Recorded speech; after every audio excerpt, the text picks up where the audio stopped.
ሰላም ጤና ይስጥልኝ ተመልካቾቻችን ከትግራይ ቴሌቪዥን የአማርኛ ቋንቋ የቀጥታ ስርጭታችን አሁን ይጀምራል። ከዜናዎቹ ጋር ማዕድ ኃይለ። በትግራይ ለመጀመሪያ ጊዜ በሰዓት 100 ሊትር የወተት ማጣሪያ ዘመናዊ ማሽን ተሰርቶ ለህብረት ስራ ማህበራት ማስረከቡ የእንስሳት ሀብት ልማትና የአሳ ፕሮጀክት አስታወቀ። በእንስሳት ሀብት ልማት ላይ በቀጣይነት ትኩረት ተሰጥቶ እንደሚሰራም የትግራይ ግብርናና ተፈጥሮ ሀብት ቢሮ ገልጿል። ብርቱካን ጌታዬ አቶ አታክልት ሐየሎም የፋና ማኑፋክቸሪንግ ተቋም ባለቤት ሲሆን በትግራይ ለመጀመሪያ ጊዜ በሰዓት 100 ሊትር የወተት ማጣሪያ ዘመናዊ ማሽን እንደሰራ ይገልጻል። በተለይ ይሄኛው በዚህ በኩል ያለው ማሽን ከውጭ ነው እንጂ የሚመጣው ሀገር ውስጥ አልነበረም። ሳይንስና ቴክኖሎጂ ላይም የተመዘገበው በኔ ስም ነው። የወተት ማጣሪያ ማሽኑን ትግራይ ላይ ለመጀመሪያ ጊዜ እኔ ነኝ የሰራሁት። በተቻለ መጠን ዘመናዊ በሆነ መንገድ ሰዎች ከወተቱ ጋር ንክኪ እንዳይኖራቸው አድርጌ ሰርቻለሁ። ይህ ማሽን የወተት ምርት ብክነትን ከመቀነስ ባለፈ ለተጠቃሚዎች የገበያ መስፋፋትን ችግር የሚቀርፍና ለህብረት ስራ ማህበራት ርክክብ መደረጉንም የተናገሩት በትግራይ የእንስሳት ሀብትና የአሳ ልማት ፕሮጀክት አስተባባሪ አቶ ታደሰ ጉግሳ እንደዚህ አይነት ስራዎች ለማጠናከርም በትኩረት እየሰሩ መሆናቸውን ይገልጻሉ። ለዚህ በጾም ጊዜ የዋጋ መቀነስ ወይም የወረድ ሁኔታ ያጋጥምና ወደ ኪሳራ ያጋጥማቸው ነበረ። አሁን ይሄ ፕሮጀክታችን ይህንን ማሽን ሰርቶ ኢንስታል ሲደረግ ያው የነበረው የገበያ ችግር ይቀርፍላቸዋል፣ የገበያ አቅጣጫም ያስፋላቸዋል። ወደ ተለያዩ አካባቢ ወደ መሀል ሀገርም የሚሸጥበት አኳኋን የሚፈጥር ነው። ለነዚህ ለወተት ማሽኖቹ ለእያንዳንዳቸው ማህበር ወደ 4 ሚሊዮን አካባቢ ኮስት ያደረገ ማሽን ነውና በእነዚህ የተደራጁ ማህበራት ቀጣይ ስራም አስፍቶ ለመስራት እቅድ ይዘዋል ፕሮጀክታችን ማለት ነው። በትግራይ የህብረት ስራ ማህበርና የገበያ ልማት ኤጀንሲ ኃላፊ አቶ ገብረመድህን ሐጎስ በበኩላቸው የገበያ ትስስር ከመፍጠር አኳያና ቀጣይነት ያለው ዘመናዊ የገበያ ስርዓት ሂደት እንዲኖር ጥራት ያለው ምርት እንዲቀርብም እንደ ቢሮ ከሚመለከታቸው አካላት ጋር በጋራ እንደሚሰሩም ያብራራሉ። ከአሁን በፊት የተለያዩ ህብረት ስራ ማህበራት በወተት ልማት ላይ የተሰማሩ ህብረት ስራ ማህበራት ከውጭ ሲያስመጡት የነበረው ማሽን ነው የነበረው። አሁን ግን በእኛ አቅም አንድ ጎበዝ ወጣት አቅም ያለው ልምድ ያለው ማሽኑ የሰራበት ሁኔታ ነው ያየነው። ሃይ ቴክ ነው፣ ቴክኖሎጂ የሚጠቀም ነው። ስለዚህ ለወተት ልማቱ ደህንነቱ የተጠበቀ ምርት ለህብረተሰብ እንዲደርስ የሚያደርግ ዘመናዊና ፕሮሰስ የሚያደርግ መሆኑ አይቼዋለሁ። ይበልጥ ደግሞ እነዚህ የወተት መሰረታዊ ህብረት ስራ ማህበራት እንዲያዩት የገበያ ትስስር እንዲያደርጉ ዘመናዊ የሆኑ ፕሮሰስ የሚያደርጉ ማሽነሪዎች እንዲጠቀሙ እኛም እናነሳሳለን፣ እናስረዳለን።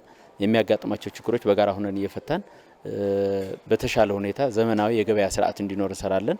ከውጭ መጡ የነበሩ ማሽኖች ትግራይ ላይ እንዲመረቱ ያደረጉ ኢንተርፕራይዞችን በፌዴራል መንግስት እንዲደገፉ መመሪያ መውጣቱን የሚገልጹት የትግራይ ኢንዱስትሪ ቢሮ ምክትል ኃላፊ አቶ መሐሪ ገብረ ሚካኤል እንደዚህ አይነት ማሽን በእንስሳት ሀብት ልማት የነበረውን ችግር የሚያቃልል ነው ይላሉ።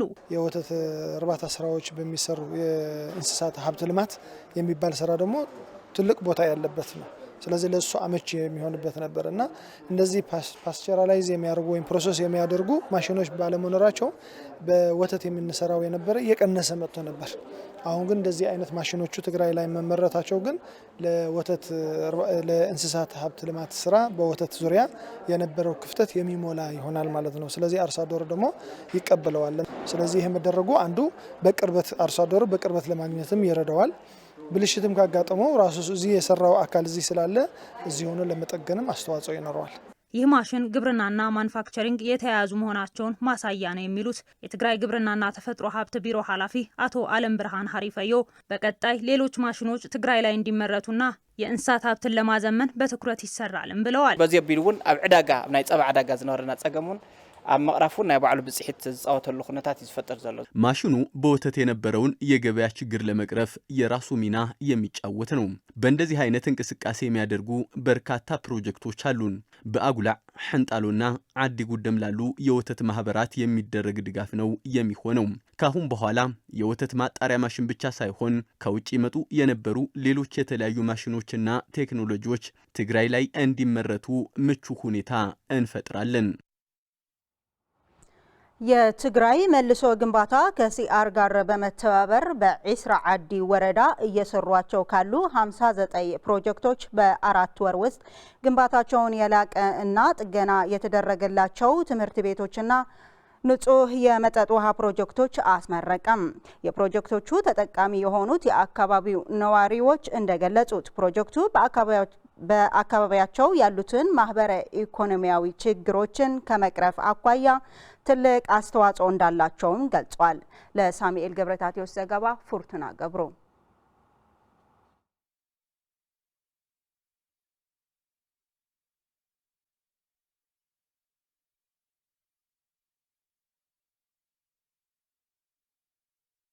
ቀና ጥገና የተደረገላቸው የዓዲ መስኖ አንደኛ ደረጃ ትምህርት ቤት፣ ዓዲ ቀይሕ ሁለተኛ ደረጃ ትምህርት ቤት፣ የዓዲ ቀይሕ ከተማ የንጹህ መጠጥ ውሃ ፕሮጀክቶች በ4 ወር ውስጥ ሰርቶ በማጠናቀቅ አስመርቋል።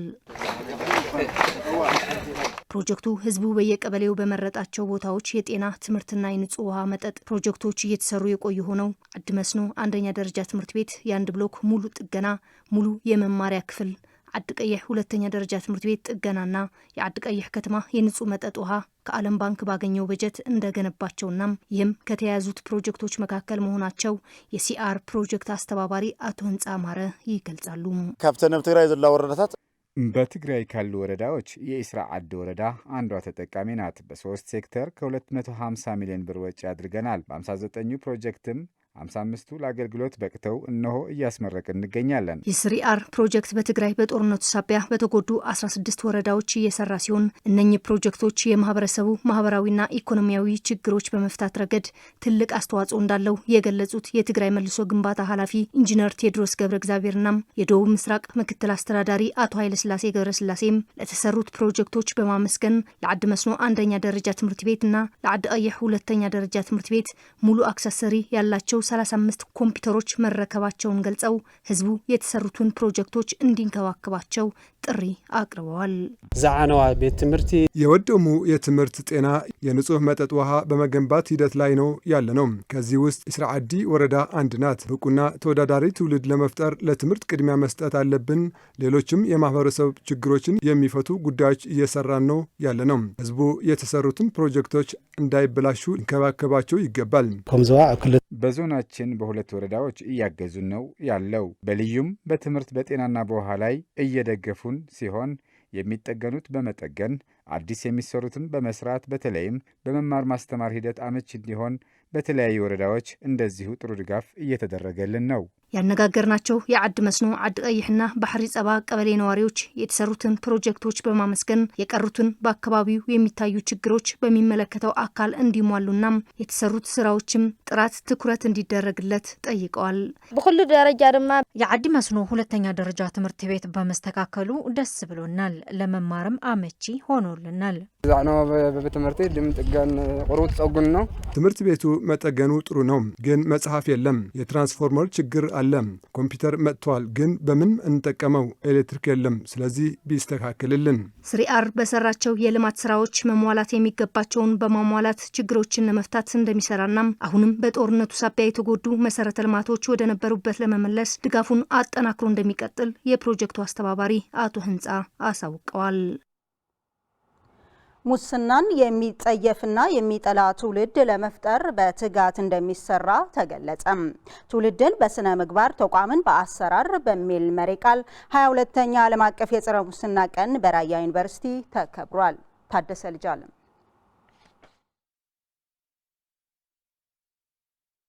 ራያ ዩኒቨርሲቲ ከፌዴራል ስነ ምግባርና ጸረ ሙስና ኮሚሽን ጋር በመተባበር በዩኒቨርሲቲው አስተባባሪነት ከትግራይ ደቡባዊ ዞን በጋራ በመሆን የስነ ምግባርና የጸረ ሙስና ጽሕፈት ቤት 22ኛው ዓለም አቀፍ የጸረ ሙስና ቀን የፓናል ውይይት አካሂደዋል። በመድረኩ የተሳተፉ ወገኖች ከጄኖሳይዳዊ ጦርነት በኋላ ማህበራዊና ኢኮኖሚያዊ ችግሮች በመጨመራቸው ምክንያት የሙስና ወንጀሎች በስፋት እንደሚስፋፉም ተናግረዋል። ተባትሪኦም ኮመንት ጽሒፎም ምናምን ንሓልፉ ኩነታት ክኾን ይውል እኛ አሁን ማድረግ ያለብን ሙስናን የሚጸየፍ ትውልድ መፍጠር መቻል አለብን። ሙስናን ጠቅልለን ልንጸየፈው ይገባል። እንደ ህዝብም እንደ ተቋማትም ያለው ሀሳብ በጋራ እየሰራን ከሄድነ ያው ይቀንሳል ብለን እናስባለን ማለት ነው። ስለዚህ እንደ ደቡባዊ ዞን ጽሕፈት ጸረ ሙስና እዚህም ቢሮ አለን። አንዳንድ ነገር ካለም በየተቋማቱም ይሁን በክልሎችም ይሁን በወረዳም ይሁን አበሬታም አለ የመጣችሁ ለኛ ይሄን ነገር መጋራት አብረን እንድሰራ አሳስባለን ማለት ነው። በራያ ዩኒቨርሲቲ የጸረ ሙስና ክትል ስራ አስፈጻሚ ዳይሬክተር ወይዘሮ ካሱ ዶቦል ግለሰቦችና ተቋማት የሚያጋጥሟቸውን የሙስና ችግሮች ለመከታተል የሚያስችል ስትራቴጂካዊ ሰነድ እንደሚዘጋጅና ወደ ተግባር መግባት እንደሚገባ የገለጹ ሲሆን እንቅስቃሴ መጀመሩም ተናግረዋል። የሚፈጠር የሙስና ሂደቶች አሉ። ይህንን ለማድረግ ጥናት እያደረግን ነው። የተቋሙ የሙስና መከላከያ ስትራቴጂ ሰነድ የሚባል 5 ኮሚቴ ያሉበት ሶሻል ሳይንስ ሲቪክስ መምህራን ያሉበት ህግ ባለሙያ ባለበት ይህንን የአሰራር ክፍተት ጥናት እያካሄድን ነው። አሁን በኮሽነር መበተን ላይ ነው የምንገኘው። ስለዚህ በጥናት አስደግፈን ለማህበረሰቡም ለዞኑም ፕሪፍ እናደርጋለን ማለት ነው። ስለዚህ ጥናት እያካሄድን እንገኛለን። የትግራይ ደቡባዊ ዞን የስነ ምግባርና የጸረ ሙስና ጽሕፈት ቤት ምክትል ኃላፊ አቶ ኪሮስ አብርሃ በበኩላቸው ሙስናና ብልሹ አሰራሮችን ለመከላከል በቅርብ ዓመታት ውስጥ በቂ ጥረት ባለመደረጉ ምክንያት ሙስና እየተስፋፋ መሆኑን አክለዋል። መሬት ተንከፊቲ በጣም ሐደጋ ሆኖ ማለት ሙስናን ለመጸየፍና መሬት ላይ ወርዶ ለመስራትና ወደ ተግባር ለመግባት ከተፈለገ የሰው ኃይልና የበጀት እጥረት አለብን። ይህን ችግር ከተቀረፈልንና ከተፈታልን የተሻለ ስራ መስራት እንደሚቻልና ሙስናን የሚጸየፍ ትውልድና ተቋም መገንባት እንችላለን። የራያ ዩኒቨርሲቲ ፕሬዝዳንት ፕሮፌሰር ታደሰ ደጀኔ ዩኒቨርሲቲው ሙስናን የሚጠላ ትውልድ ለመፍጠር ከአቻ ተቋማት ጋር በጋራ በመሆንና በመተባበር ይሰራልም ብለዋል። ራያ ዩኒቨርሲቲ ሙስና የሚጸየፍና የሚጠላ ትውልድ ለመፍጠር በትጋት እንደሚሰራም አስታውቋል። ከሙስናው በፊት ግን የሚቀርበው ግን ስነ ምግባር ነው።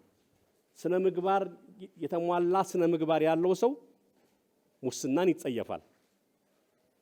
ስለዚህ ቀድመን ማወቅና መገንዘብ የሚገባ እያንዳንዱ የራሱን ኃላፊነትና የራሱን ግዴታ የሚያውቅ ሰው ስተት ሲፈጸም ሳይ እንኳን ይሉንታ ያጠቃውም የሚሰሩ ስህተቶችን ይጠቁማል። በተለይም ባለፉት ዓመታት በተለያየ መልክ ላይ የምናያቸው የሥራ ድክመቶች፣ የሥራ ዲሲፕሊኖች ለአመራሮች የመጠቆም የማሳወቅ ልክ አይደላችሁም፣ ይሄ በዚህ መሆን አለበት ብለ የመናገር ባህል ማደግና መብዛት አለበት። ስለዚህ አስቀድመን ሌላው ቀጣይ ስራ ያንን አልፎ ለሚሄድ ነው የሚቀጥለው የሙስናውን ስራ የመከላከል ስራ የሚኖር። ስለዚህ ሙስናን የሚጸየፍ ትውልድ ለማፍራት የራሳችን የበኩላችን አስተዋጽኦ እንድናደርግ የመቀለ ዩኒቨርሲቲ ሳይንስና ቴክኖሎጂ ተማሪዎች በሳይንስና ቴክኖሎጂ የፈጠራ ስራቸውን ተጠቅመው ለሁሉም የማህበረሰብ ክፍል አጋዥ የሆነ ስራ እየሰሩ መሆናቸውን ገለጹ። ዘመኑ የቴክኖሎጂ መሆኑ ያወሱት ተማሪዎቹ ስራ አጥ ወጣቶች በትልቅ ተነሳሽነት ራስን ለመቻል ስራውን መስራት ይኖርባቸዋል ብለዋል። ሙሉ ብርሃን ዳርጌ ተጨማሪ አላት። የመቀለ ዩኒቨርሲቲ ሳይንስና ቴክኖሎጂ ተማሪዎች በሳይንስና ቴክኖሎጂ የፈጠራ ስራቸውን ተጠቅመው ለሁሉም የማህበረሰብ ክፍል አጋዥ የሆነ ስራ እየሰሩ መሆናቸውን ገልጸው የፈጠራ ሀሳብ ያላቸው አካላት ያለማመንታት ወደ ስራ በመግባት በራስ አቅምና ችሎታ ጠቃሚ የሆነ ስራ መስራት እንዲችሉ ያበረታታሉ። የናይስፈር ኤአይ የተመሰረተ ከ100 በላይ ቋንቋዎችን የሚሰራ በኢንተርኔት ቢያቋርጥም ሊቀጥል የሚችል በኦፍላይን ሊሰራ የሚችል የፕሮቲንግ ሲስተም ነው። የኛ ተልእኮ ምንድነው? ተማሪ፣ ገበሬ፣ ሰራተኛ እንዲሁም ሁሉም የመንግስት አገልጋይ የፈለገውን እውቀት በማንኛውም ጊዜ በቋንቋ በቀላሉ በመስመር ላይ በኦንላይን ወይም ደግሞ በኦፍላይን እንዲያገኝ ማድረግ ነው ዋናው ዓላማችን ማለት ነው። አብዛኛው ሰው የማይረዳው ነገር ምን አለ መሰላችሁ? የሚሰራ ነገር በቃ ይክልካል አይደል? መንግስት ገብተህ ተቀጥረህ የምትሰራ ነገር ይመስለዋል። ግን በራሱ የራሱ ስኪል በቀላሉ አሳድጎ መስራት እየቻለ ግን ደግሞ ወደ ስደትም ወደ ሌላም ያመራል ማለት ነው። ስለዚህ ዋና ዓለማችንም እንዴት መሰላችሁ? በዚህ ሰዓት በቀላሉ ስኪል አሳድገው ራሳቸው መቻል እየቻሉ ግን ደግሞ ይህንን ነገር አለማወቅ እንትና አቅጣጫውን ስላላዩት ይቸገራል። ተማሪዎቹ አክለውም የሚሰሩትን የፈጠራ ስራ በአገር አቀፍ ደረጃ በሳይንስና ቴክኖሎጂ ረገድ ጉልህ ሚና ያለውና ተወዳዳሪ የፈጠራ ስራ መሆኑንም ገልጸዋል። ለሀገርም እንትን ስር መሰረት የትምህርት ኤዱኬሽን ይቀርፋል ማለት በዓለማችን እንደምናውቀው 700 ሚሊዮን የሚያክል ሰዎች የትምህርት እድል የላቸውም። በሀገራችን ደረጃም 30% የትምህርት የመተው እንትን አይማሩም ተማሪዎች አይማሩም እና እንዲሁም እንደ ኢትዮጵያ ስታቲክስ 80 ሚሊዮን ገበሬዎች ዘመናዊ የግብርና እውቀት አያገኙም እና ይህን ነገር በቀላሉ እንዲያገኙት የሚያደርግ ፕላትፎርም ነው። በቮይስ ቤዝድም ነው፣ በላንጉጅ ቤዝድ ነው፣ በሁለቱም ይሰራል ማለት ነው። ቢያንስ አብዛኛው ሰው እንደዛ ፍላጎት እንዳለው ጥናትም አድርገናልና የተለያዩ ኩሽነሪም ዘርግተን ነበርና እነሱም በዛ ባየነው መሰረት ብዙ ተማሪ ይፈልጋል። ግን ደግሞ ወደ አንድ መጥቶ እንዴት ነው አንድ ላይ መጥቶ ያንን ሀብ ማቋቋም እንዳለበት ብዙ ይቸገራልና ስለዚህ ለዛውም አንድ ላይ ሆነን አንድ 5 ሰዎች አለንና እኛ ቲም አንድ ላይ ሆነን ይህንን ነገር ከዩኒቨርሲቲው አስተዳደር ተነጋግረን እያቆምነው ነው። አሁንም ወደ ስታርታፕ ውድድር ገብተን ከ20 ሰዎች ከነሱ ሁለተኛ ወጥተናልና ዘመኑ የቴክኖሎጂ መሆኑን ያወሱት ተማሪዎቹ በመሆኑም ስራ አጥ ወጣቶችና የማህበረሰብ ክፍሎች በትልቅ ተነሳሽነት ራስን ለመቻል ውስጣዊ ፍላጎታቸውን በማሳደግ ስራውን መስራት ይኖርባቸዋል ሲሉ መልእክታቸውን አስተላልፈዋል። አሁንም ቴክኖሎጂ በጣም የሄደ ነው፣ የኤአይ ዘመን ነውና ከዘመኑ ጋር መሄድ አስፈላጊ መስሎ ይታየኛል። ማለት ብዙ ስራዎችን ይመጣሉ፣ አይዲያዎችን ይመጣሉ። ብዙ ሰው የተለያየ ሀሳብ አይዲያ አለውና ያን አይዲያ ሊያቀርብበት የሚችል ግን የለም ማለት ብዙ ሰው አያውቀውምና ይህን ነገር ሊያቀርብበት የሚችል እድሎችን መጠቀም እንዲሁም ብዙ ኤክስፐርቶችን አሉ ከነሱ እድሎች ለማግኘት መጣር ኮንሲስተንስ መኖር ካለ ኮሚትመንት ምንም አይነት አይጀመርም። ኮሚትመንት መኖር አለበት። ካለ ኮንሲስተንስ ምንም ነገር አይጨረስምና ይህንን ነገር አላማውን ይዘው ቢቀጥሉ እስከ ግባቸውን ይዘው ቢቀጥሉ ይሰሩታል ብዬ ተስፋ አደርጋለሁ። ለወጣቶች የምመክራቸው በቀላሉ የራሳቸው ስኪል አሳድገው መኖር እየቻሉ ግን ደግሞ በሌላኛው ብቻ ከበፊት የያዙት ከወላጆቻችን የያዝነው መቼስ የታወቀ ነውና ተምረህ መቀጠር የሚል ነገር አለና በራስህ መስራት እንዳለ ለማሳየት ይህንን በጥረት እየሰራ እንገናኛለን።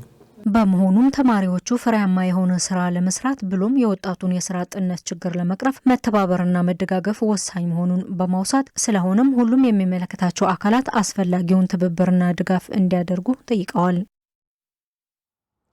በትግራይ ያለውን የኤችአይቪ ኤድስ ስርጭት ለመግታት ከፍተኛ የሆነ የመንግስት ትኩረትና የተቀናጀ የበጎ አድራጎት ድርጅት ድጋፍ እንደሚያስፈልግ ተገለጸም። ይህ የተገለጸው በትግራይ ጤና ምርምር ኢንስቲትዩትና በጤና ቢሮ በመተባበር በተዘጋጀው 38ኛው የኤችአይቪ ኤድስ ቀን ላይ ነው።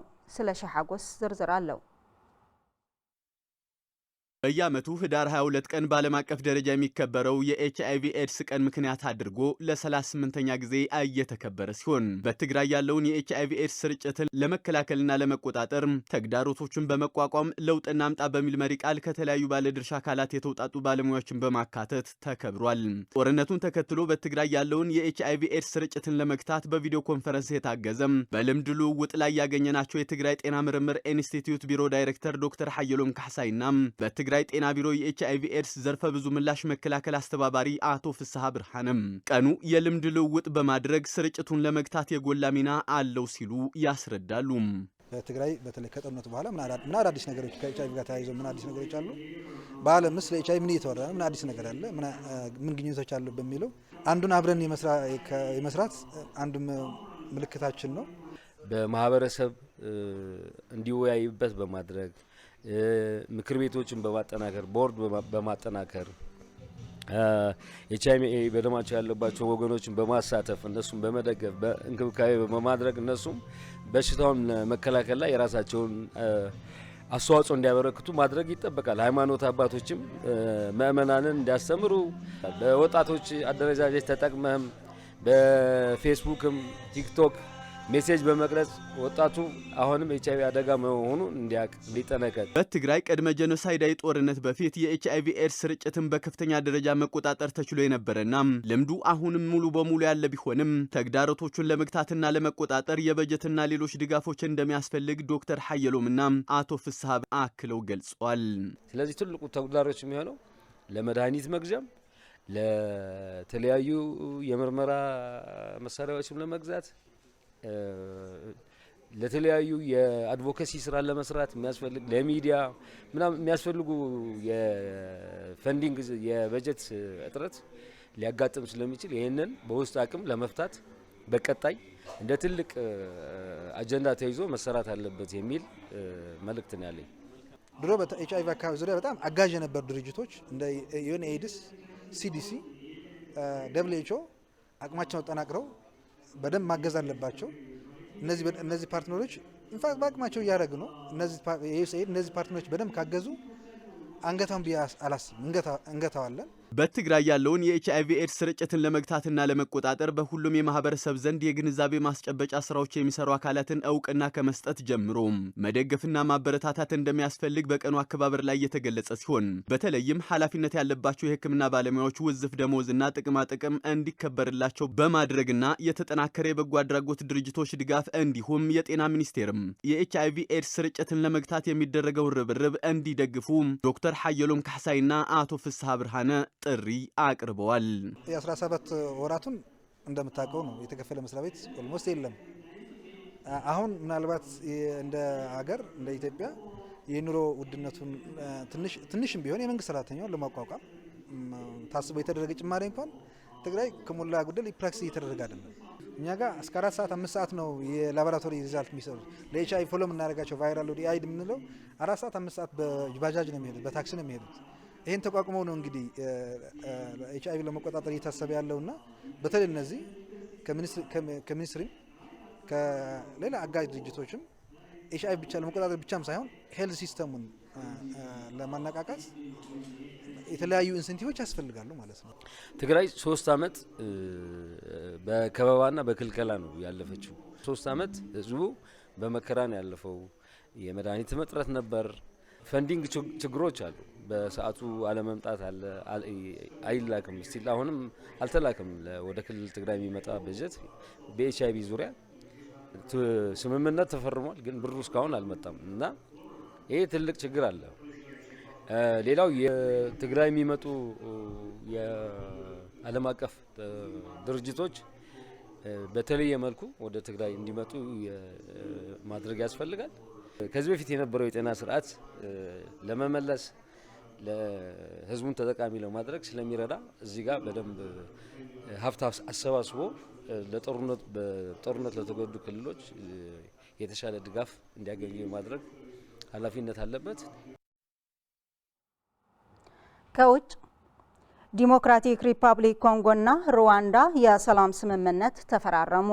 ዶናልድ ትራምፕ የሰላም ስምምነቱ ከተፈረመ በኋላ ለዓለም ለአፍሪካ ትልቅ ቀን ነው ብለዋል። ለቢቢሲ ዘገባ ሰሎሞን አስመላሽ። One of the longest simmering conflicts on earth may have come to an end. At least on paper, the leaders of Rwanda and the Democratic Republic of Congo signed a peace deal in Washington. የሩዋንዳ ፕሬዚደንት ፖል ካጋሜና የዲሞክራቲክ ሪፐብሊክ ኮንጎ ፕሬዚደንት ፌሊክስ ቲሺሴኬዲ በዋሽንግተን ዲሲ በሁለቱ ሀገራት መካከል የተፈጠረውን ግጭት ያስቆማል የተባለው የሰላም ስምምነትና ሰፊ ቀጠናዊ የምጣኔ ሀብት ውህደት ማዕቀፍ ተፈራረሙ። በተጨማሪም ዩናይትድ ስቴትስና ዲሞክራቲክ ሪፐብሊክ ኮንጎ የኢኮኖሚ እና የሀብቶች ደህንነት ማስቀጠልና የረዥም ጊዜ ልማት ለሁለቱም ሀገራት ጥቅም ለማጎልበት የጋራ ፍላጎት እንዳላቸው ቃል በመግባት ረዥም የስትራቴጂክ አጋርነት ስምምነት መፈራረማቸውንም ተገልጿል። የአሜሪካው ፕሬዚደንት ዶናልድ ትራምፕ በተገኙበት የተፈረመውን ይህ የሰላም ስምምነት የዲሞክራቲክ ሪፐብሊክ ኮንጎ ፕሬዚደንት ፌሊክስ ቲሺሴኬዲ እና የሩዋንዳው ፖል ካጋሜ አድንቀዋል። ዶናልድ ትራምፕ የሰላም ስምምነቱ ከተፈረመ በኋላ Today the United States is also signing our own bilateral agreements with the Congo and Rwanda that will unlock new opportunities for the United States to access critical minerals and provide ለዓለም ለአፍሪካ ታላቅ ቀን ነው። እነዚህ ሁለት ሀገራት ሊኮሩበት የሚገባ ብዙ ነገር አላቸው ብለዋል። ፕሬዚደንት ፖል ካጋሜ በበኩላቸው ፕሬዚደንት ትራምፕ ለማንም የማያዳሉ መሪ በማለት ሰላም ለማምጣት ያለውን እድል ወዲያውኑ የተጠቀሙ ናቸውም ብለዋል። ከስምምነቱ በፊት በማዕድ ሀብት በበለጸገው የምስራቅ ኮንጎ በመንግስትና በሩዋንዳ ይደገፋል በሚለው አማጺ መካከል የሚካሄድ ውጊያ ተጠናክሮ ቀጥሎ ነበር። ትራምፕ ሀገራቸው ከሁለቱም ሀገራት ጋር ወሳኝ የሆኑ ማዕድናትን ለመጠቀም የሚያስችል አዳዲስ የዕድል በሮችን የሚከፍት የተባለ ስምምነት መፈረሟንም ተናግረዋል። የሰላም ስምምነቱ ለ10 ዓመታት በቀጠናው ሲካሄድ የቆየው ጦርነት እንዲቆምና ቋሚ የተኩስ አቁም እንዲደረስ፣ አማጽያን ትጥቃቸው እንዲፈቱ፣ የተፈናቀሉ ነዋሪዎች ወደ መኖሪያ አካባቢያቸው እንዲመለሱ እንዲሁም አዲስ የኢኮኖሚ ብልጽግና ማዕቀፍ የያዘ መሆኑ ትራምፕ በሰላም ስምምነቱ ወቅት ተናግረዋል። ለቢቢሲ አስተያየታቸው የሰጡት ባለሙያዎች ይህ የሰላም ስምምነት ለዓመታት የዘለቀውን ጦርነት በማስቆም ረገድ በጎ አስተዋጽኦ ይኖረዋል ብለዋል። ነገር ግን አሁን እየተደረገ ያሉ ውጊያዎች ግን ዘላቂ ሰላም ለማምጣት ረዥም ርቀት እንደሚቀር ያሳያሉ ሲሉም ተናግረዋል።